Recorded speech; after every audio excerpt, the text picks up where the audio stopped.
Hey, what's up, guys? Hate to interrupt the regular show. I know how you guys don't like that. I know you don't even like when we have ads, which I can't control. But for $5 extra a month, you join us over on the Patreon channel. You get a whole extra show. Plus, you get the regular cast, this one, with no ads. And you get it a day before everybody else. And on top of that now, I go live every Tuesday on our Patreon channel called Loose Ends, where I take tons of callers and we discuss the show, we discuss other things. It's just a fun show. Sebastian comes on a lot and you get a chance to talk with us live. That's 8:30 every Tuesday, East Coast time, 5:30 West. $5 a month. I mean, what more do you want? I come to your house and make you breakfast? I mean, what a bargain you're getting here. I'll see you over there. This is the Pete and Sebastian Show with Pete Correale and Sebastian Maniscalco. All right, welcome to the Pete and Sebastian Show. We are on the cusp here of the 200-meter race, men's race in Paris. We have our tech team working behind the scenes to see if we could watch this live. If not, I'm just going to watch it here and give you and you can watch it. Maybe you could watch on my it phone? On your phone. You got Netflix on your Peacock? No, I have Netflix. Used to have Peacock, not anymore. He'll get you. Give me the lowdown. So it's that same guy who won the 100 by a hair. Yeah, Noah Wiles. Yeah, Noah. His name is. And he's like a 3-time champion of the 200. So this is the part where he's like, when he won the 100, he was like, that was the hard part. That's what he said. So we'll see. Yeah, right, that was not his. That? Yeah, we'll go live to that 10:55, I believe. That's in about a half an hour. But leading up to that,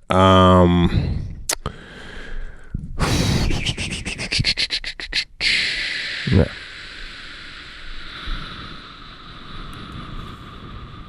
What's up? I don't know. I was hoping you would interrupt saying, I got something. Oh, yeah. I got, well, first of all, remember last year how I saw Bonnie Raitt?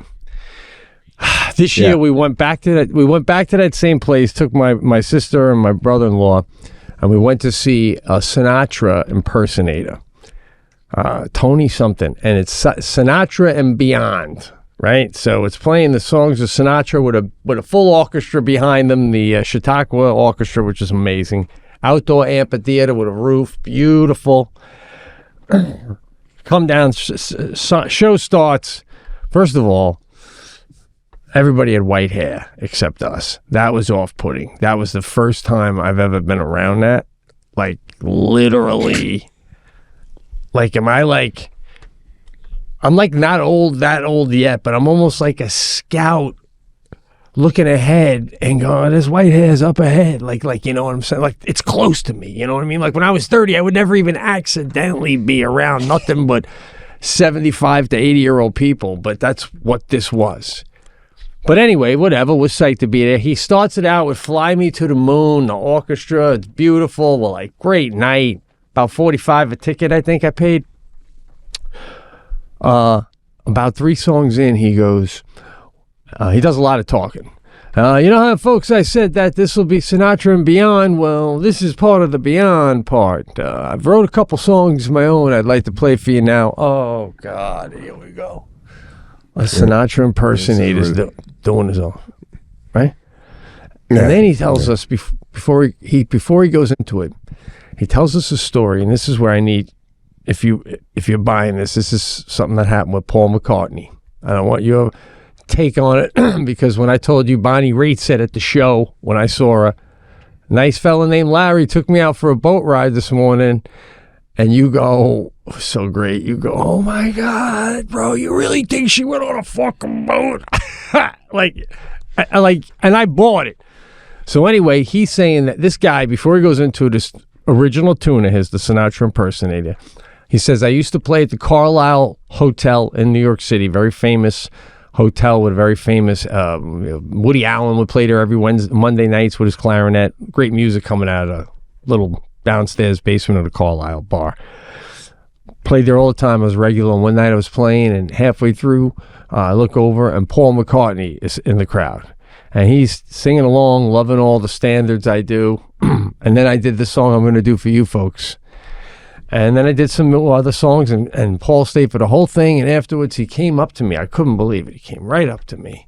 And he says that writing love songs is a hard thing to do, mate, because about 99% of all songs are love songs. So it's hard to have an original. But you really pulled it off, son. You really pulled it off, mate. Great job. Great job. And then he goes, and then I blacked out. That's about all I remembered, Sinatra said. Now, before I could say anything, Jackie looks over at me and goes, I don't think Paul McCartney said that. And then he played the song. And there's a reason no one ever heard the song. It was not good. You ever hear a song where you could guess the next lyric based on the last one? Like he'll say ouch, and then you go, this is going to end with sitting on my couch, sort of a thing, right? So do you think Paul McCartney really said that? And do you think Paul McCartney has to lie a lot because he's so famous? And if he goes to watch someone play and then just leaves, is that devastating to the person? So he has to go up and say something? Do you feel that obligation? If you walk into a comedy club and watch somebody, do you feel like they want to know what you think? Yeah, I mean, if the guy knew Paul McCartney was there, I would think that he would be interested to hear what Paul McCartney has to say. Now, did he say that or not? I don't know. That's, it could have been Paul just being nice, or this guy is... This is the reason why his concert is called Beyond, and he's hanging on to this story. Because if it's not Beyond, it's just a Frank Sinatra impersonator. So the Beyond has to maybe have a story attached to it for him to be charging $45 a ticket. That's it. That would be like you going into one of your nicest, longest famous bits and going... I remember Seinfeld running into him and him telling me this was the bit that made him start to recognize me. He loved this one. So this one's for Jerry. It's almost like this guy's telling us you should like this because McCartney liked it. Then, bro, oh my God, who does this? Frank did a lot of covers in his life. And he lived a long, good life, Frank Sinatra did. But if he could have lived a little longer, just a little longer, I'm pretty sure... he would have got around to covering this one. In fact, I'm positive if Frank lived a little longer, he would have covered this one. So I'm going to do it for you the way Frank would have. So now he's assuming. And then he goes into the Bee Gees, How Deep Is Your Love? But doing it like Sinatra. But he's going, how deep is your love? That's what I want. Like it's almost like a... I don't want to rip the guy. But it was like, bro, you can't just do Fly Me to the Moon, That's Life, New York, Chicago, do all the hits, bro. We don't need you to tell us what you think Sinatra would have did if he lived to be 90. Shit. So I gotta tell you, man, I'm not into impersonators. I'm just not into it. I was the first song I'm like, what a gold mine. I don't even need Sinatra. This guy's doing the movements and look, and he's dressed nice and but then he'd go crazy though if he sang all the hits every night. He'd go crazy. So that's why he's doing all this adding shit. I don't like. There's a guy in Chicago that used to do this. Used to be a Sinatra guy. Go around, play all the clubs. That's that guy. Just let's leave it to Frank and put it to bed. Elvis, Michael Jackson. I tell you, man. I mean, there's a few places. What was it called? The Carnegie, not the Carnegie Hall. Obviously, there's a bar right by Carnegie Hall where they had a Sinatra guy, cigar bar. Had a nice drink with my in-laws and went there. If you dress nice and you get the drink and you'll hit me with some Sinatra, I love it. I love it, man. It's classy. I want to get up and dance. It's one thing to sing a few Sinatra songs. It's one thing to bill it as an impersonator, right? if you want to go up there and sing some of the Dean and Frank and whatnot and just call it a night from the 50s or whatever, I don't like when you start throwing impersonator on the end of the show. Is that what the show's, what's the show called? It's called an Evening with Tony blah blah blah, doing Sinatra and Beyond, backed by the Chautauqua Institute Orchestra, and it was aesthetically gorgeous, and his opening number was so fun, and we all thought he was going to stick to the hits, and that's what I will say. This, he would tell stories in between, and if you're into Sinatra, that was kind of a nice touch, because he told one, he goes, Sinatra was a top 3 leading man at one point in his career, and when the movie Guys and Dolls came out, Sinatra and Marlon Brando wanted the same part, the lead part, and it ended up going to Brando, and Sinatra got the part of the gangster. But Sinatra was famous for one take. He'd give you one take, and that's it. That's all you need, Pally, one take. Marlon Brando was famous for many takes, so whenever they would film together, Sinatra wouldn't come out until a half hour in, and then he'd whisper, start to roll the camera whenever Mumbles is done, and we can get started with the one take, right? And then he goes, but Sinatra got the last laugh. He didn't get to play the lead, but he played a song off of Guys and Dolls that became one of his best hits, folks, and this one's for you and for Frank. And then he went into, I forget which one it was, but it was, so you get a little something and then the song, So then all of a sudden, it hit me when I'm going to play something I wrote in my kitchen in fucking Binghamton. Oh, God. Oh, my God. Yeah. Well, you're at I can the do point. Impersonating. Bro, you could listen, you could have people doing you, bro. I'm sorry to interrupt you. That's the next phase. We have auditions for people doing you, and then they take your act on the road doing you. Come on, bro. Bro, it's the new way. I am upset that you even went to this thing. Oh. And it shows you where you're at when you're hanging out with white hairs on a Friday night. Well, I'm going to Montana. I really want to see the Indigo Girls are coming, but I'm not going to be there for that one. But that would have been me and a bunch of lovely young ladies. I love the Indigo Girls. When do you hit Montana? We leave Wednesday, and then we hit Glacier National Park, cabin outside of Glacier for 4 days, hiking, and then we hit the ranch.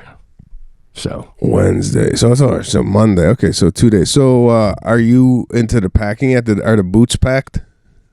Cowboy boots are packed, and I went and I got a couple pair of pants that are more bell bottom. So when I put the boot on, you don't see the boot coming out of the side. Plus, I bought some athletic tape, so whenever I put the boot on, I fold it over because it's too wide on the leg and give it a tape job.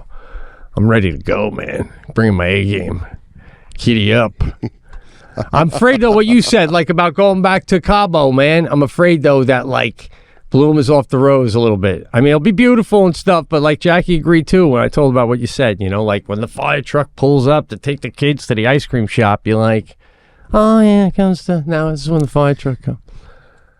Wouldn't it be nice, though, if they had another truck?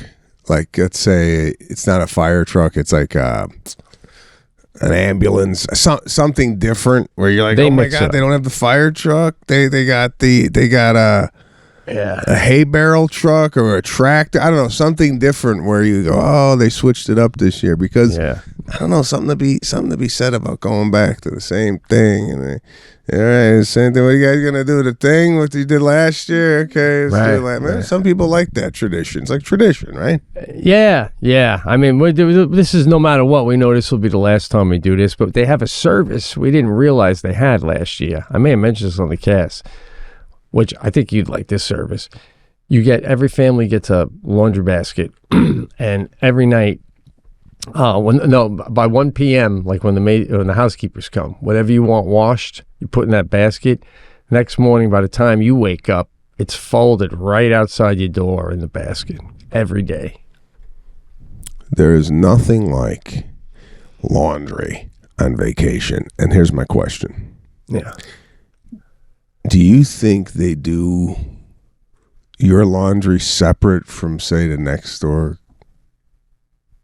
Oh, my God, I didn't think of that. Oh, yes. They have to. Otherwise, you'd have to tag every pair of pants and underwear. You know what I'm saying? You have to. One. That's why you only get one bag. You can't give them like 3 bags. You get 1 bag. So I figure they think 1 bag, we turn and we dump in. What I want to know, to be a little more metrosexual about it, are they separating my whites from my colors? Because I'm going to throw my white linen shirt there. I don't need that shit to come back pink, you know? I don't like that. It's either you pick one color and then have the whites the next day. Right. But then they bleach my whites. I don't know what's going on back there. I feel like it's an 18-year-old kid smoking weed, just dumping clothes in fucking cold water all night doing the night shift. I mean, that's what we got here. We got somebody whose job it is to come in at night and wash clothes till morning. That's stress-free, right? Just relax. Oh, it's great. It's great. We did that in Mexico where we had our laundry done. My socks came back. I've never seen this before. The socks, they folded them into a little pocket, like a little square. And the way they did it was like, and my underwear was fucking beautiful. Like, look at the way they did the underwear. It was a technique that I want to adopt at home. Yeah. But I think it takes years of training to get it like this. It was beautiful. Right. Beautiful. But laundry on vacation is so good, man. You don't have to take a lot. No, that's the thing. I think I'm already bringing too much. But, in Mexico especially, they love to do all sorts of different kinds of activities. One of them should be, if you're interested, every Wednesday, Cindy, the head of housekeeping, comes upstairs and shows you how to fold the way we fold. If you like the way we fold and you want to bring the technique home, Cindy will show you. People will take her up on it. I mean, making them little squares. I love it. So anyway, that's that. Looking forward to my trip. The Sinatra guy was a little off. If you came here, though, that's where I would take you and Lana. I would try to parlay it into a night. And, you hope someone good's playing that weekend. The Beach Boys are coming. Boys to Men came this year. It's a cool little place. You love it. Yeah. So what's up? What do you got? What do I got, man? I'm drawing a blank here. The way, if you saw what was up on the TV screen right now, you would think I am trading gold right now. We got the NASDAQ. Can we see it somehow? Ticker up. It's just, I don't know what channel Patrick's got on, but there's so much information on the screen. There's stocks on the right-hand side. There's a bond surge on the left bottom corner. There's graphs. I got Greg Norman on the top left talking about golf. There's a fucking litany of shit on the screen right now. Wow, man. What is this, bro? It's a real bloodbath out there today. A lot of crashing. No, that's the default cable thing when I'm not taking over the screen. Oh, okay. Bro, it's got to be said when it deserves to be said. Love the use of litany. Loved it. Oh, bro, I didn't know where that even came from, man. Oh, wow, I don't even know where that came from. Yeah. I wanna take you back to a dinner I had with another couple. Lana and I and another couple went out to dinner. This couple is in their 70s. Okay? Never went out to dinner with them before. I can't tell you who the guy is. But I've never seen a dinner go quite like this. Lana and I, when we sit down at a restaurant, we kind of talk about the menu. What do you see over there? And I was thinking of maybe getting the mozzarella caprese salad to start. Maybe you want clams? I don't know. It's a discussion, right? And we generally don't order everything right away. We generally get a couple appetizers because I feel after the appetizer, I don't know, I might feel like something else. I don't want to put the order in and be married to the entree because I might feel different after I eat all the apps. Wow, bro, you're blowing my mind. I've never heard of that. I mean, I hear that and I think, oh my God, whisper to Jackie, we're never going to get the fuck out of here. I mean, yeah. I want you to see me take my last bite of my appetizer, slide that little dish over, boom, come out with the entree. I mean, as I'm patting the French onion soup off my lips. You want to re-see the menu because the fucking baked clams changed your mood? Holy shit. You're a foodie, bro. Put it this way. I might really love the appetizer. And if I have already ordered a steak, I'm thinking by the time I get done with these appetizers, there's no way I'm going to pound a steak. I might want a fish now, something a little lighter. Because I killed the apps. So I do this move. We're going to keep the menu. Some restaurants don't allow you to do this. They want you to order all at once. But the restaurants that do, I generally take them up on that option of ordering a few things to the table.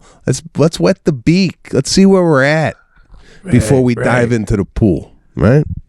All right. That's great. I mean, it makes sense because how often do we say, stop eating so much appetizers, you're not going to eat your blah, blah, blah.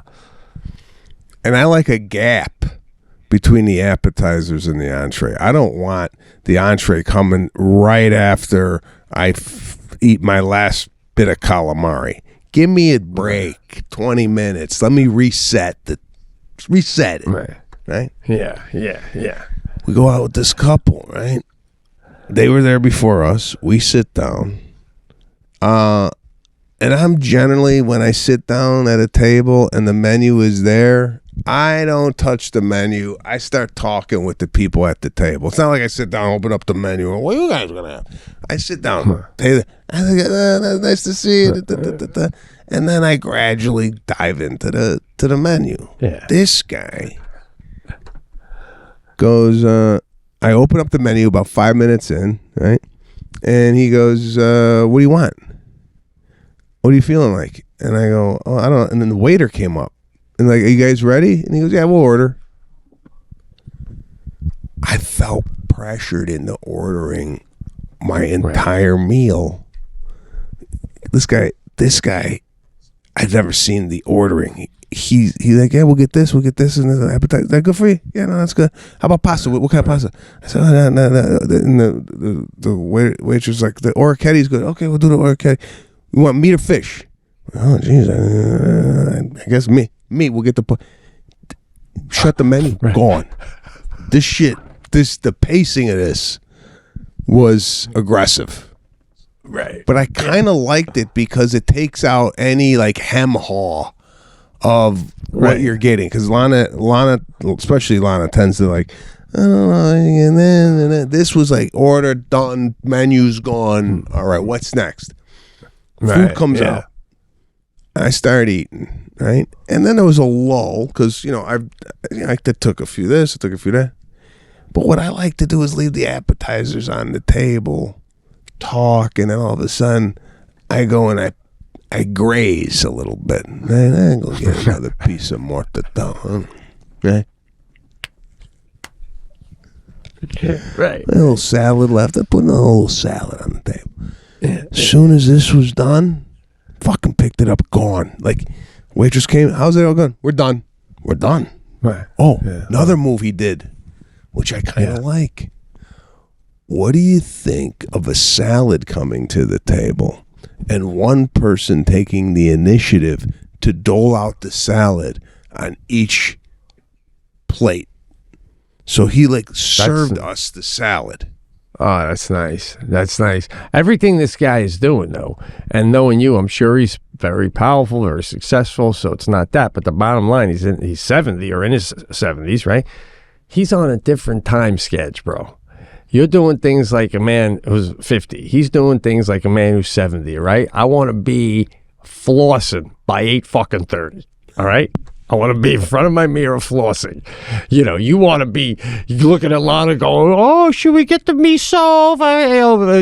Desserts. You want to be doing desserts by then, right? It's a different, and your way is fun if you're in good company and it's going to be a long night and all that stuff, and I dig that. But this guy's efficiency, what I like about his style too, is you're ordering so fast, you don't even, by the time the food comes out, you don't fucking remember what you ordered. It's like a surprise, you know? It was It's like Christmas. And then I'm sure he didn't rush you out afterwards, but he didn't rush you out afterwards, but we could leave at any moment if we want now.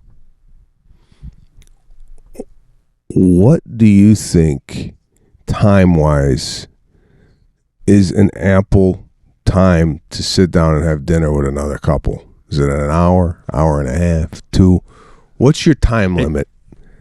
It really varies. If I'm going out with good friends, another couple, for a nice meal, I'm thinking between an hour and a half to 2 hours with some wine, some maybe desserts, espresso, the whole thing. Nice, leave a nice tip, but yeah. If it's more of like a business dinner, I'm thinking hour 15-ish. It could be rushed. Hour 15 to an hour and a half, but maybe 20 minutes to a half hour shorter. Unless we're hitting it off and taking it beyond business and just really enjoying each other's company, What do you think about that? Like, did you feel it should have lasted longer, the evening?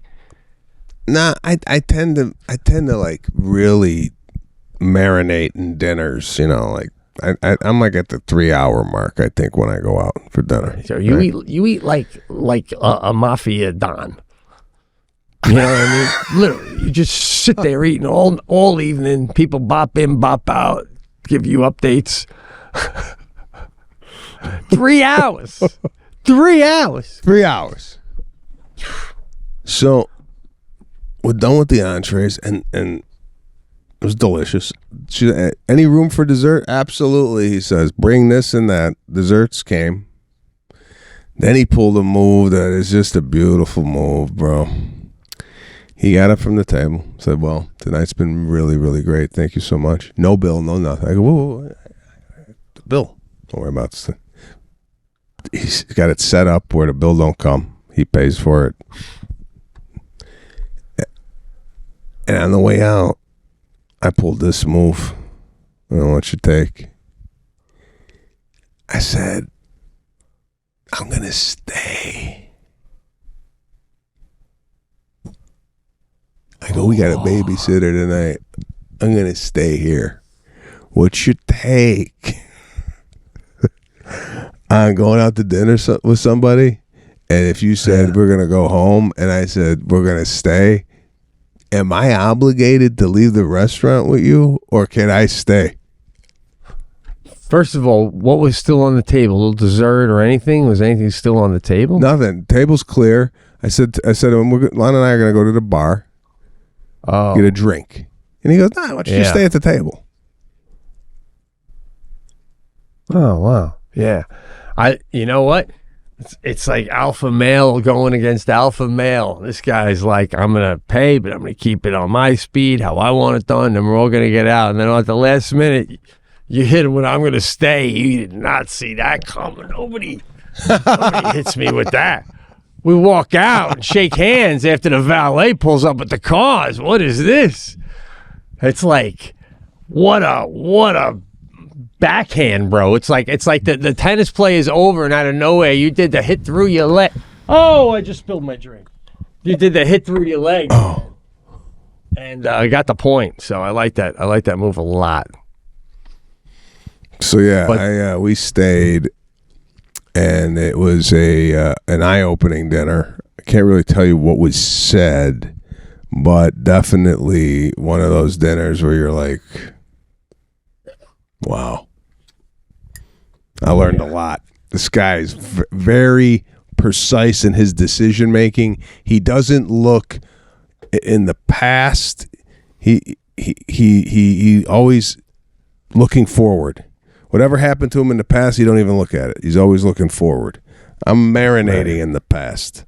This guy is constantly moving forward. It's interesting, man. You really soak up knowledge and wisdom from men through the years, it seems, older than you. You always have. Like I feel like you value life experience a lot, and you value results a lot. And when you see both of those, like an older person man or woman who's had a lot of success, you like really dive into like how and why, where other people are more like, you did your way, I'm doing mine. I don't need to muddle my way by hearing your way. I'm not even interested. But you're like, right? It's cool, man. It's interesting, Now, when you're old and gray, Soaking it up. and you're done like doing everything you want to do, and you're just spending good times with Lana and checking in on your family, someone comes along younger, maybe a comic at the height of his game, and he wants to have lunch with you. You're gonna be accommodating and remember how and you're gonna give it out. Yeah, of course. I mean, I'll definitely share any knowledge I might have that someone might be picking my brain. I'm not gonna like offer it if they don't want it, but yeah, I mean, I definitely do something like that. And by the time I'm 70, I'll probably be going home at 8:30 flossing. Right. See, I'm afraid for me, and I don't know. I could see you having the same problem. To be honest, I'm gonna be the old guy who like.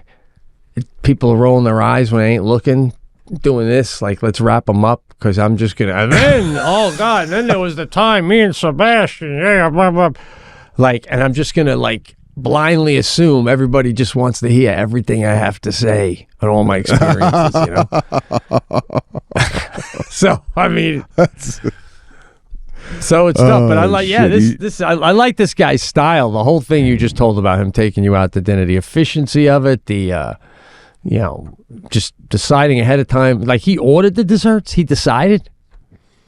Just love the way he was really making decisions. It's the type of guy that reads 5 newspapers a day. Nice. My question to you in regards to some of these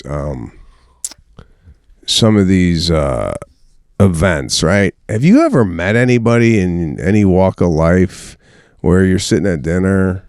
And let's say they work at a accounting firm, and it's a couple, and the wife goes, Pete, Jackie, do you know Frank was a gold medalist in archery in the 1980 Olympics?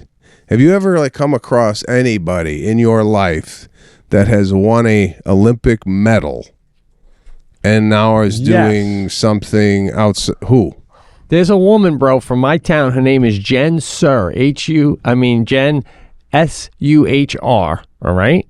She's like she's younger than me, and she is an Olympic, I think, gold medalist in the pole vault. And her parents, for years, they don't anymore, but they owned the convenience store right here in town, and they would always have her poster, and we're proud of her. And there's even a little rock in town with her name on it, honoring her, man. So.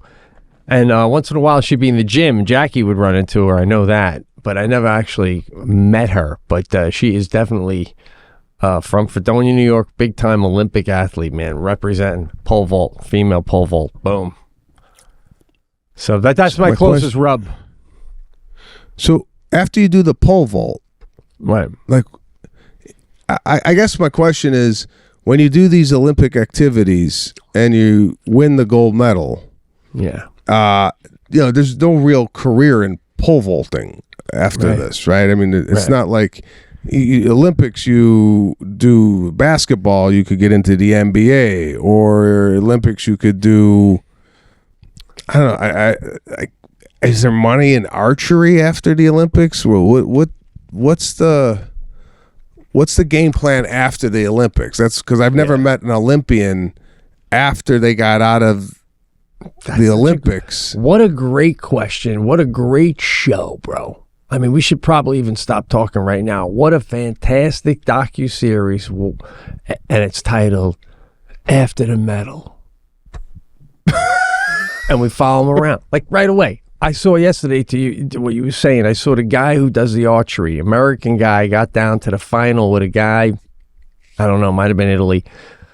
And they both, whoever got closer to the bullseye with one last arrow, and they both hit the bullseye. It's a little circle, but the guy from the other country came closer to the directly hitting it in the middle, so he's the new archery champion. Now, right away, either one of these guys, can they go to any hunting outfit in Alaska to Montana and go, hey, I want to come be a guide for bear hunting? Well, what's your qualification? Oh, silver. in archery. I can wear it while we fucking hunt, if that'll be cool. I don't know. You know what I'm saying? So, like, you slide into that field. I don't know where you go. I think this woman from our town is in track and field now, if I'm not mistaken. But even when you're pole vaulting for 4 years, who's juicing you for 4 years, feeding you, and, you know, is it like a sponsor? And what is a sponsor? It's amazing, bro, the whole thing. Like, I saw a girl last night, a track runner. Can't forget her name. And she won for being the fastest doing the hurdles, right? And as she's talking, I go to Jackie, gee, she's so pretty, man. And Jackie's like, she sure is.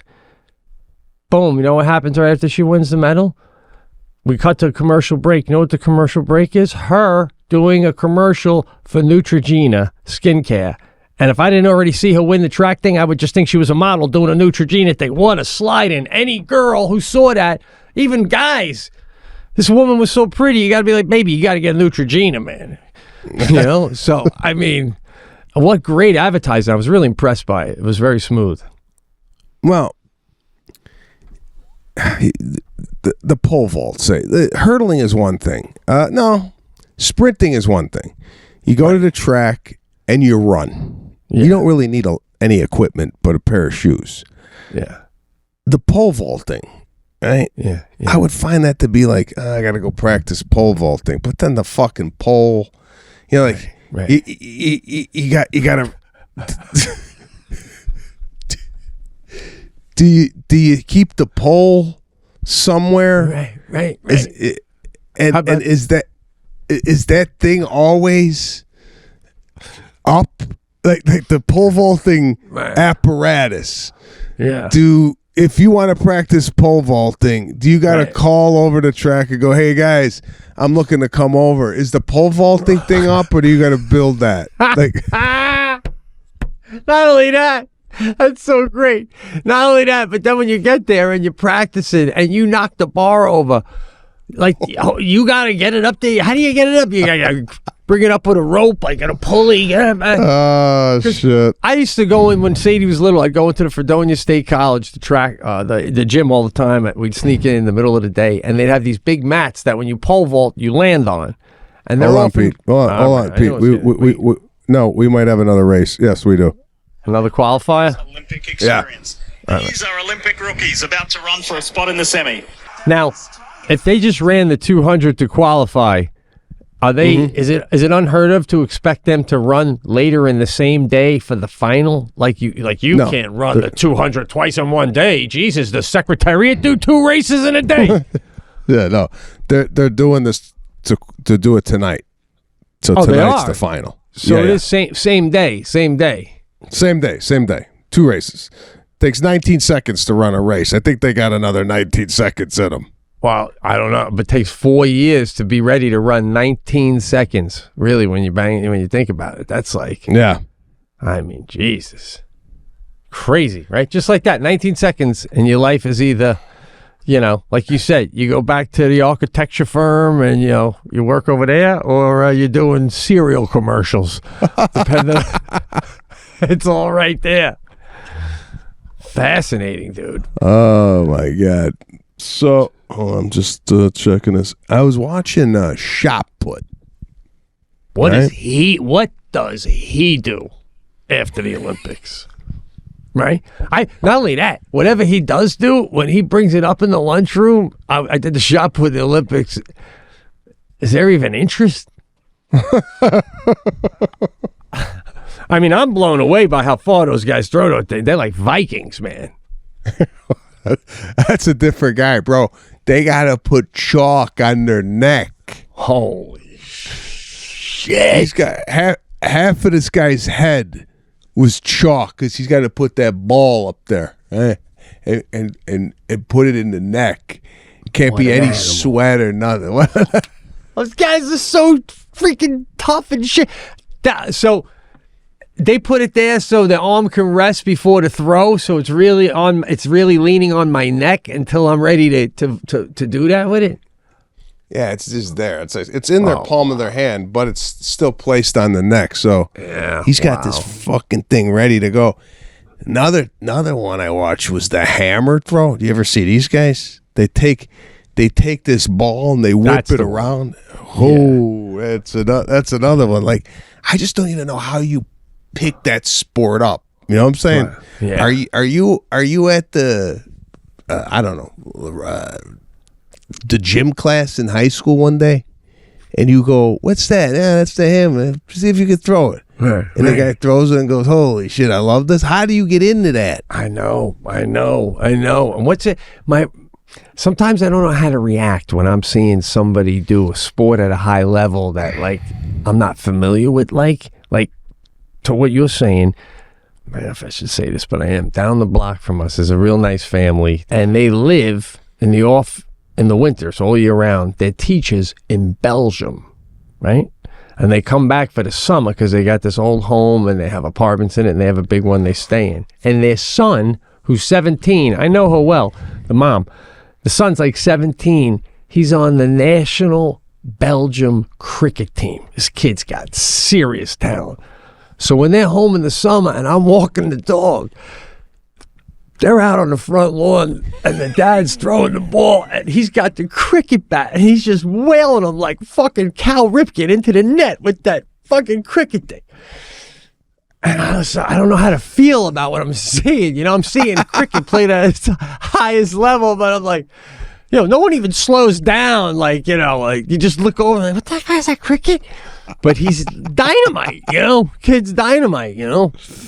Oh, my God. Yeah, so I'm just... I mean, the same thing if I saw him out there with the ball.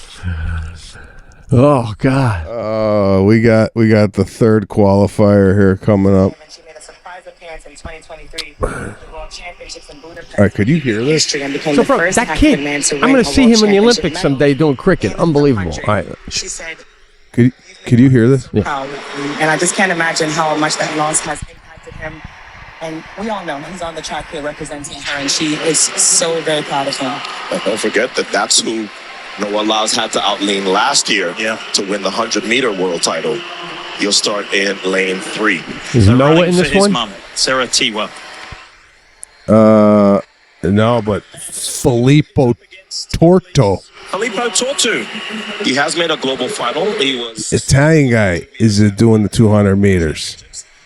I just don't think Italian guys were ever like fast. Yeah. You know what I don't like? Hold on. The way they use the basically the number that they have on their shirt is like paper clipped onto the shirt. I'm not into this. Like the thing is like put on with safety pins. Haven't we come up with a better way to do this yet? Nah, you know, I hear you. Like, can't we get them sewn into the... I mean, I'm telling you about a resort that does laundry overnight. We can't sew the numbers in for the Olympic guys in the middle of the night? I mean, come on. They don't even have accommodations for these guys to sleep, apparently, let alone... Oh, you know here what? we go. You know why I could... here we go. I'd be so nervous when I'm waiting for the gun. I'd be so nervous. You talk about foot speed. He's got a lot of I know. Watch for Torto on the outside in 8. Hold on. Apparently, Torto is a threat.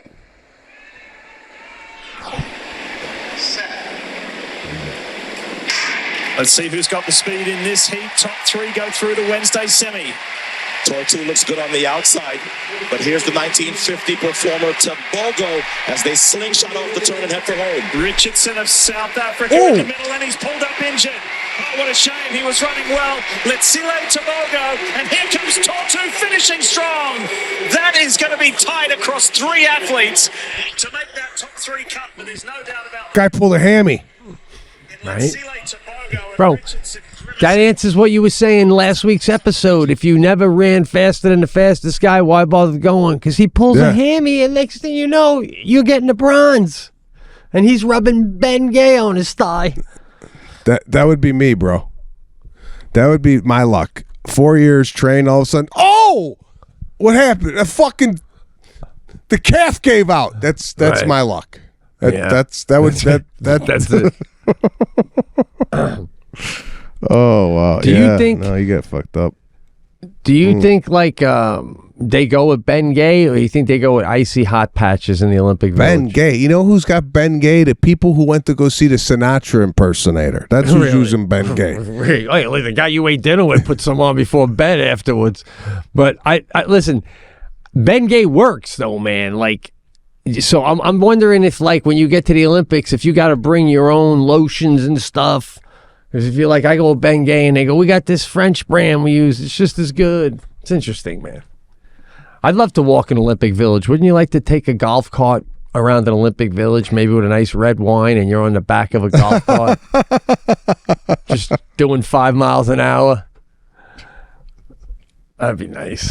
Just seeing how things work at an Olympic Village. We got the American coming up next. He's not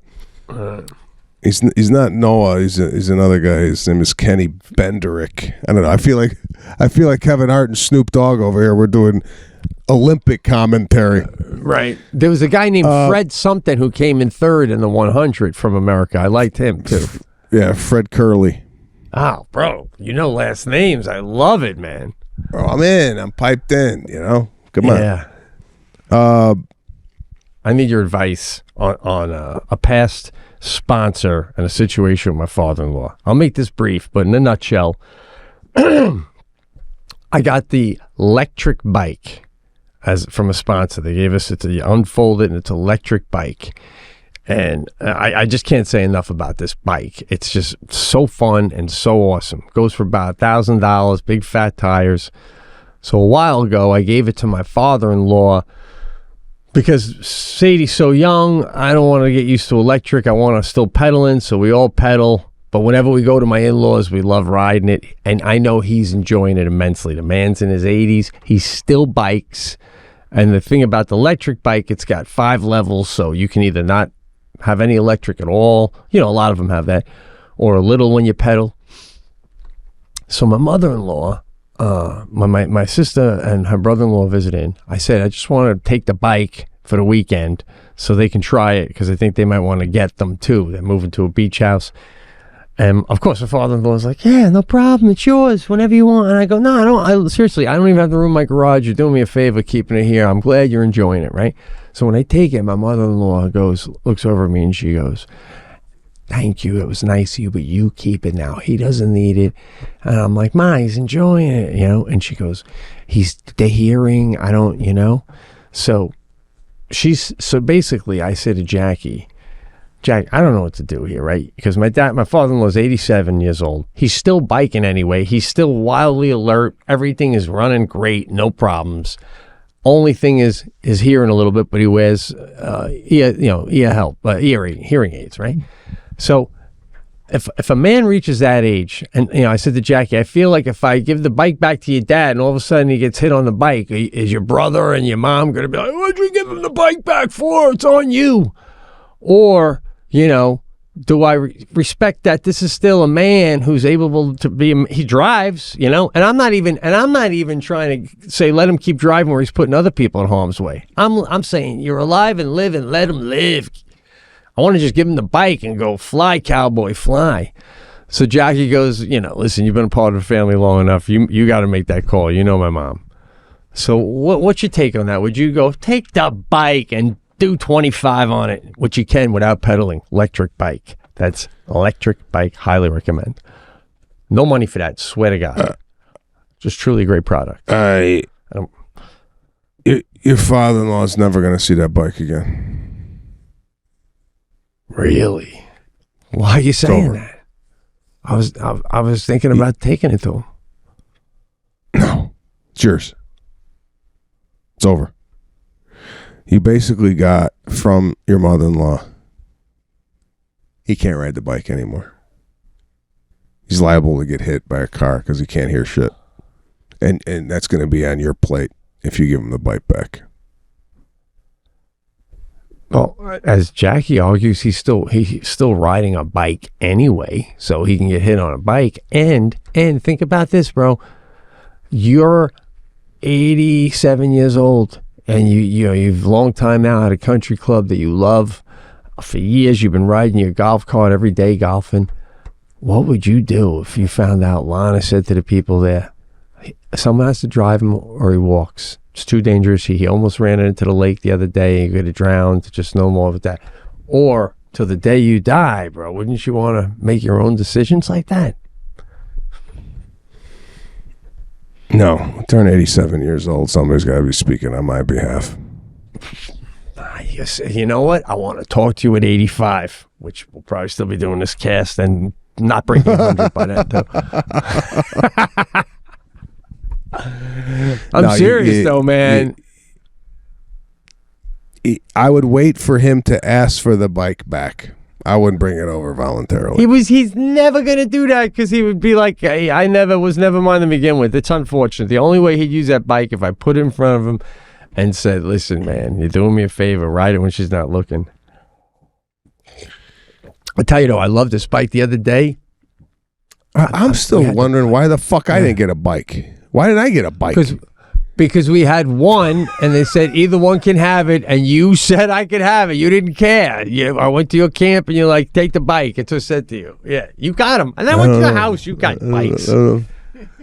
I swear to God, it was a long time ago, bro. But my father-in-law, I know you are. Since he had it, he put a nice crate on the back of it, like a wooden one. It looks good. So the other day, I got my in-laws here and stuff. I'm like, shit, we need ice. I mean, my sister and her husband. I just gave Sadie a 20. I said, take this thing up to the convenience store where the pole vaulter's parents used to own. I'm like, get a couple bags of ice, throw them in the back, come back. So now I've been sending her on this electric bike around town. You know, kidnappers can't even keep up to her. She's doing 22 on it. She can't be driving this, bro, at this age. It's like a piece of machinery. Well, as a parent, what's your take on this? Next, we needed ice again. Now it was about 7 o'clock at night, and the convenience store was closed. I go around the corner to the gas station, and go in there, put the bike right next to the front, just take the key, turn it off, and go in. You buy 2 bags of ice, and then they have to come out from behind the register with you. Where your bike is, that's where the ice machine is. They'll unlock it and just put 2 in the bag for you ride back home. And she's like, okay, Dad, no problem. And sometimes when you go and buy ice there's a long line. They'll finish up the line before they'll go out and get the bags for you. So there's a guy working there. And I told her too, I go in here and get yourself a pack of gum too. So she goes, Dad, I bought the ice. And he said, I'll be out in a minute. I got to do the rest of the people. And then as I'm outside waiting for him, Dad, she goes, I decided, I'm going to get gum like you said I could. So when I went back in to get gum, he said, oh, I forgot about you. So I bought gum, and then he came out with me and gave me my ice. I was close to driving down there going, you got an 11-year-old girl come in to buy ice, and you forget that she's standing out there waiting for you to get ice. Of all time, wouldn't you blow this off and go get the girl? Yeah, it's just crazy to me. How do you look at I wouldn't look at an 11-year-old girl and go, you wait out by the gas tanks. I'll be right out there. You know, just, I don't know. But I guess it's just my kid. I feel that way. He was probably too busy calling child services. Going, what parents send their kid on an electric bike to get 2 bags of ice that's going to throw off the balance of the bike? I tell you, a half hour later, I was trying to figure out if a note would be able to get her to buy me a 6-pack of Blue Moon, doing one more run. My mother used to send me in to get cigarettes, and the person would just look out the window, and my mom would give a wave from the driver's seat, so they knew it was legit. Remember those days? Yeah, that's the 80s, bro. But anyway, it's nice having a little person just get on that thing and run some errands.